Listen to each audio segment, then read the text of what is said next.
ממשיכים במסע שלנו להכרת יותר מ-225 חוקי ההפיכה שהממשלה מקדמת. כמו שאמרתי, ואני מזכיר תמיד, הסרטון הזה הוא חלק מסדרת סרטונים שהמטרה שלה לגרום לכל אחד, לא משנה באיזה מחנה הוא, להבין את העובדות של מה שאני קורא לו הפיכה משטרית, ואולי אתם קוראים לו בשם אחר, ולשאול האם יש כאן באמת ממשלת ימין עם מדיניות ימין, או ממשלה שמנסה להפוך את מדינת ישראל למדינת חנמל.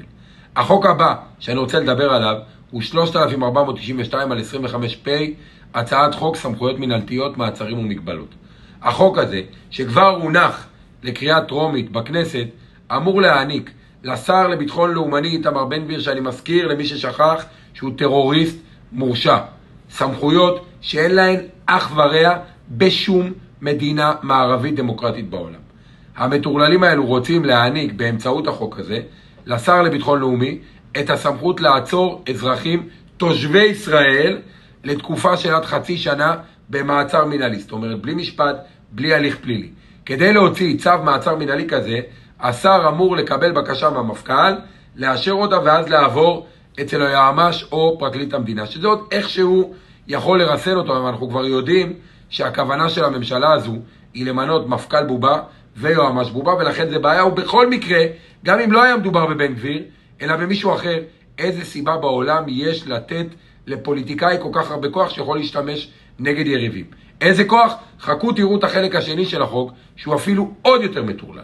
החוק מעניק לשר סמכות לחתום על צווי הגבלה שיכולים לשלול מאזרחים זכויות בסיסיות. לדוגמה, הוא יכול להחליט על דעת עצמו לקבל בקשה או אישור מאף אחד שאזרח פלוני צריך להפקיד את הדרכון שלו ולא יכול לצאת מהארץ.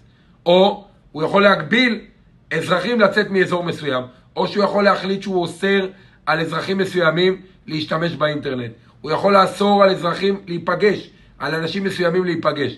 על בסיס מה? על בסיס מה שבא לו. תיאורטית, הוא יכול להחליט מחר שכל מובילי המחאה או כל ראשי האופוזיציה לא יכולים להיפגש יותר.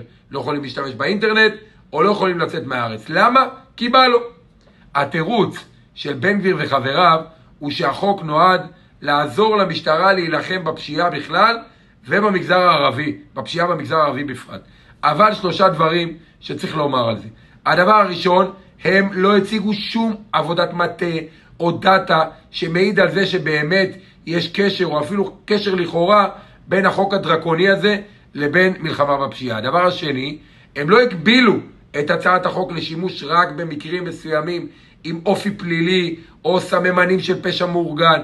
הם בכוונת מכוון השאירו את ההגדרה פתוחה, כדי שבן גביר יקבל מה שהוא באמת רוצה, שזה כוח לאיים גם על המתנגדים, לדוגמה על המחאה. והדבר השלישי, אין בשום מדינה דמוקרטית מערבית בכל העולם חוק דומה אפילו לחוק המטורלל הזה. החוקים היחידים שאיכשהו מאפשרים במדינות דמוקרטיות הגבלות כל כך דרמטיות ושלילת זכויות, הם חוקים שקשורים לחשש לטרור, ואת זה כמובן שיש גם בישראל. עכשיו חכו, יש עוד מלא חוקים שאתם חייבים להכיר ועוד לא הכרנו. נתראה בפרק הבא.